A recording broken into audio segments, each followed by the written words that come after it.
Pues es hora de comentarles que la tensión entre Ecuador y Colombia hoy llegó al tope más alto, la tensión arancelaria entre ambos países. Recordemos que el día de ayer el presidente de Ecuador anunció la imposición de sanciones para los productos o las importaciones provenientes de Colombia en 30%. Este anuncio lo hizo Daniel Noboa desde Davos el día de ayer.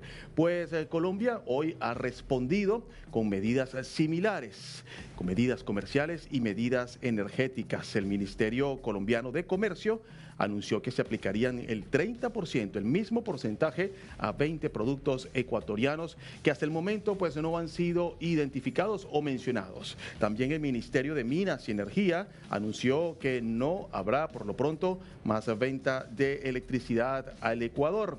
Por su parte, pues Ecuador no se quedó con las manos cruzadas y ha dicho que ajustará la tarifa del transporte del crudo colombiano que pasa a través del oleoducto ecuatoriano. Así pues, desde este jueves, esta guerra comercial entre ambos países ha escalado a niveles que ellos llaman recíprocos, tras la decisión de Quito, como les dije, de imponer esos 30% a los productos colombianos en aranceles. Esto comenzaría a partir del mes de febrero. Todo esto, por supuesto, en un contexto de desacuerdo, porque para Ecuador falta cooperación en seguridad en la frontera y existe un déficit comercial persistente a favor de Colombia. Con el gobierno colombiano pues no se ha quedado con las manos cruzadas y está implementando este 30% a esos 20 productos ecuatorianos que están todavía por definir. Estamos a la espera de la notificación de cuáles serán esos productos que recibirán la nueva tasa arancelaria. Y esa tensión pues ya llega a un sistema eléctrico de Ecuador, cuando Ecuador depende mucho de la importación de electricidad proveniente de Colombia. Colombia pues ha dicho que no va a venderle electricidad a Ecuador para garantizar su soberanía y su seguridad nacional. Es parte de lo que está pasando en este momento entre ambas naciones, cuando la guerra arancelaria está escalando a niveles totales que ya incluye energía, petróleo y electricidad, más allá de lo comercial. Es un hecho de agresión económica, no contra el presidente Petro, contra nuestro pueblo. Eso ha dicho el ministro de Energía colombiano, Edwin Palma, y aseguró que Ecuador ha violado acuerdos internacionales. Mire, nosotros vamos a conversar. Quiero invitar a Wagner Bravo. Él es excomandante del Ejército de Ecuador y también exsecretario de Seguridad, para que se una con nosotros a esa transmisión y conversar un poco sobre el tema de la situación en las fronteras, lo que Ecuador aduce, Colombia no está cumpliendo. Wagner, gracias por estar con nosotros. Buenas tardes. Buenas tardes, Juan Carlos, y a quienes nos ven y nos escuchan. Sí, efectivamente, en las actividades que realizan las personas tenemos que preguntarnos siempre y contestar dos preguntas. ¿Por qué lo hago y para qué lo hago? Y en este caso, lo que ha decretado el presidente Noboa, con soberanos como somos un pueblo, es proteger nuestra seguridad nacional. ¿Por qué lo hace? Realmente porque Colombia, desde mi punto de vista también, es corresponsable en lo que nos pasa. Y lo que nos pasa fundamentalmente en la violencia que conoce el mundo es que tenemos ya creo que el cuarto o quinto país en muertes violentas. Y esto se debe a que la producción, especialmente de cocaína en Colombia, no es controlada por el gobierno colombiano. Ahora, y por lo tanto, sobre eso quería preguntarle, para que nuestra audiencia lo entienda, la audiencia de América Latina que está muy interesada sobre la situación que está pasando entre su país y Colombia. Actualmente, ¿cómo es esa zona fronteriza entre Colombia y Ecuador? ¿Quién realmente está controlando ese territorio? a veces cuando nosotros como ecuatorianos decimos que Colombia no lo controla, pues estaríamos siendo parcializados. Pero la revista Semana, que es colombiana, en el mes de agosto del año pasado, indicó que Colombia ha perdido el control de su frontera tanto con Venezuela cuanto con el Ecuador. Y eso es real. Yo en las funciones de militar he tenido la oportunidad de estar desde el año 1995 cerca de la frontera norte y realmente Colombia no controla su frontera. Ahí había una gobernanza criminal de las FARC y ahora hay una gobernanza criminal de estos grupos narcoterroristas que lo que se dedicaron es y se siguen dedicando es al cultivo, al procesamiento y al tráfico de cocaína.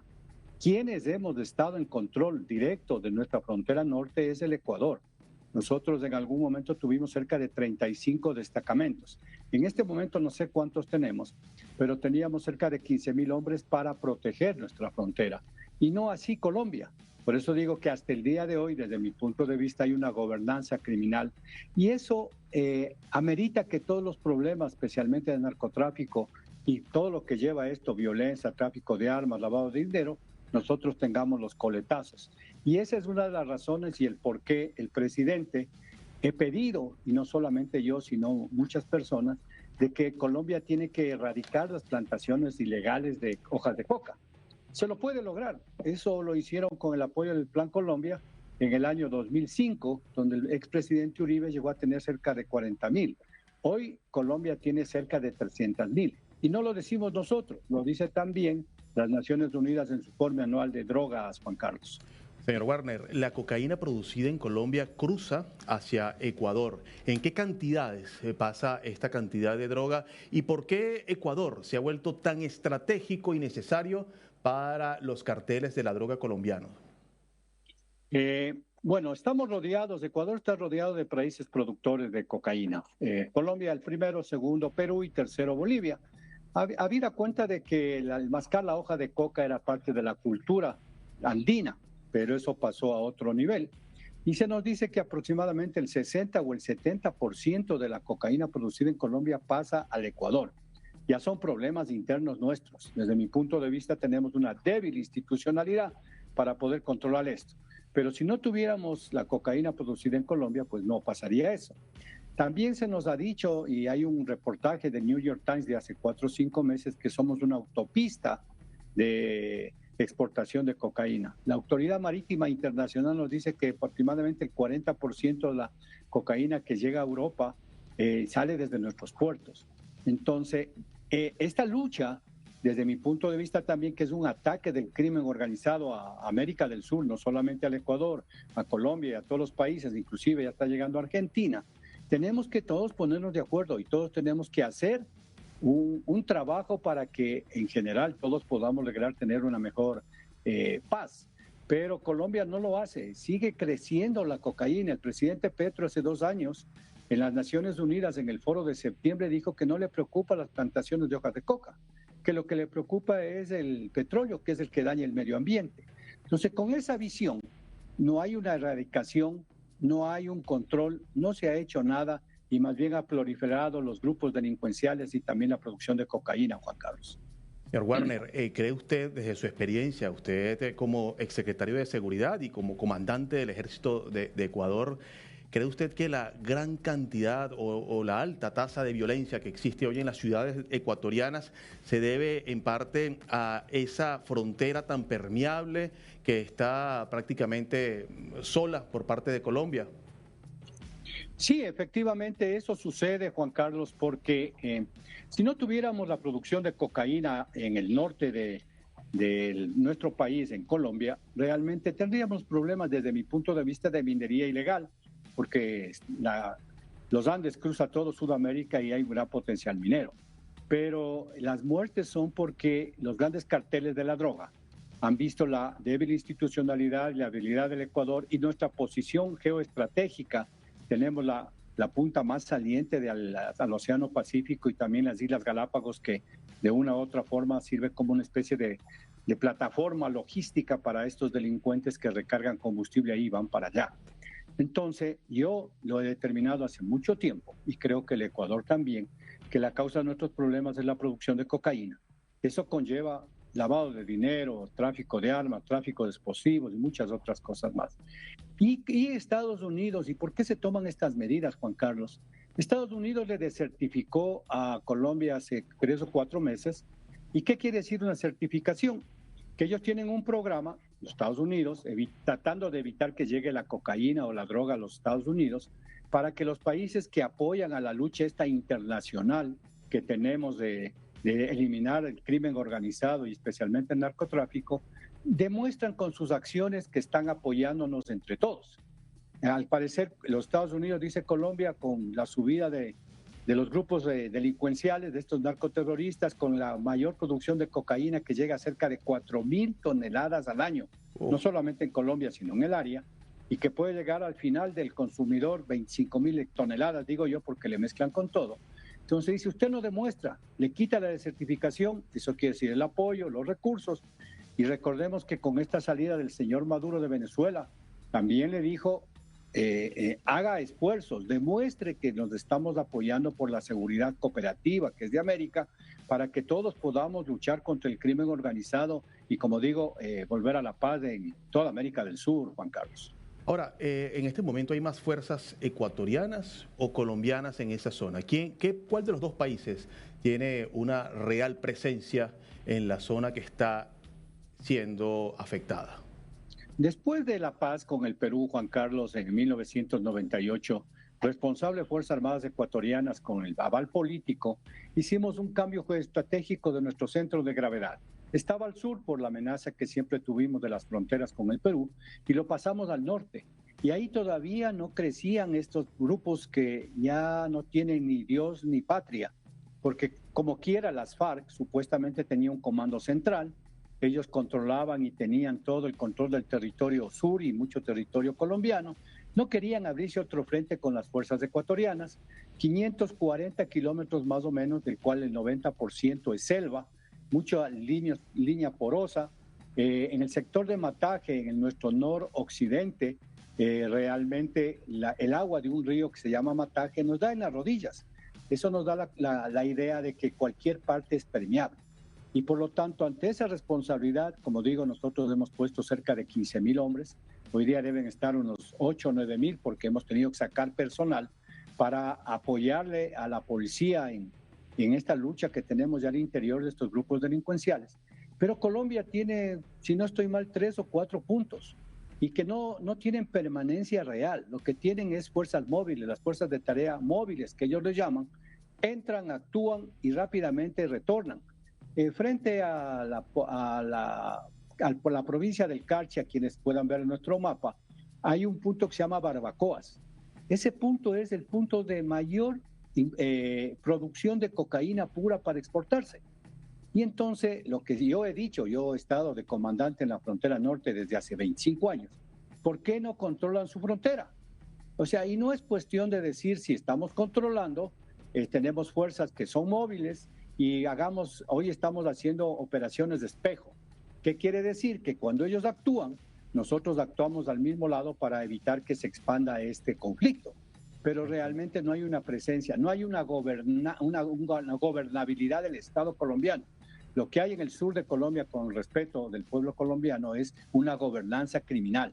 Y porque si están ahí los delincuentes, para mala suerte, toda la población que vive alrededor de ellos, de una u otra manera está contaminado, Juan Carlos. Entonces, para el Ecuador, con nuestros recursos, estamos luchando por proteger la frontera de dos países y no vemos, desde mi punto de vista, no solamente por la acción del presidente ahora, que haya realmente una intención de ayudarnos a proteger la frontera, que nos ayudaría muchísimo en la seguridad, no solo nuestra, sino también de ellos.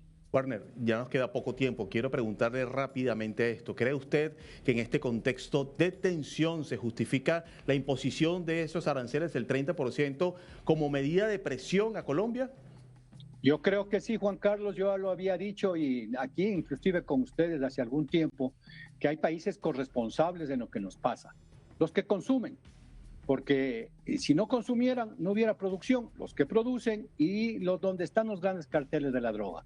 Y había dicho que el Ecuador, y lo ha hecho desde hace algún tiempo, una ofensiva internacional para ver cómo presionamos a los países productores de cocaína, también a los países que venden armas que llegan al Ecuador, a los países que venden explosivos que llegan al Ecuador, que se comprometan internacionalmente. Hay principios internacionales en la que dice que si hay un convenio internacional, así no lo haya firmado yo, estoy corresponsable por ser parte del mundo internacional. Y hay otro principio, no recuerdo en este momento el nombre, que dice que si yo firmé, sí o sí tengo que cumplir con lo que firmé. Si no, ¿para qué lo firmo? Entonces, realmente yo creo que es una de las pocas que podemos nosotros como ecuatorianos hacerlo, poner aranceles. Ojalá haya otros países que presionen a Colombia, a Perú y a Bolivia para bajar esas plantaciones de hojas de coca, que nos complica a nosotros por las muertes violentas, pero hay cerca de 300 millones de personas en el mundo que ya son dependientes de la droga. Eso es un problema económico, un problema de salud y muchas cosas otras, no solamente en el Ecuador, sino en el mundo. Entonces, hay que ir a la raíz. De nada sirve controlar las fronteras. Yo había dicho, hace unas 2 semanas o 3 semanas vino el presidente del Perú y que nos va a ayudar a proteger la frontera. No es solamente eso. A mí me hubiera gustado, mi criterio muy particular, que nos diga, este es mi plan para erradicar las 80,000 hectáreas de plantaciones de hoja de coca que tiene el Perú. Lo vamos a hacer de esta forma y con eso nos ayudamos todos. Pero realmente hay muchos convenios, hay muchas reuniones, hay muchas firmas, hay muchas fotografías inclusive de reuniones, pero no aterriza ese apoyo. Habida cuenta que en el 2003 en México, cuando se hablaba de la seguridad continental, quedamos en que iba a aparecer la droga, el terrorismo, el tráfico de armas, de personas, etcétera, y que la única forma en que todos íbamos a lograr una mejor seguridad en América era la cooperación, pero tiene que aterrizar no solamente en el Ecuador, sino en todos los países, Juan Carlos. General Warner Bravo, gracias por acompañarnos y para ayudarnos a entender lo que está pasando en este momento entre Ecuador y Colombia y cómo afecta a toda América Latina. Gracias por recibirnos. Seguimos en contacto. Muchísimas gracias, Juan Carlos. Esperemos que Colombia tome conciencia y también los países, como digo, que son corresponsables, porque no solamente es el productor, también es el consumidor y donde están los grandes carteles de la droga. Muchísimas gracias. Muchísimas gracias.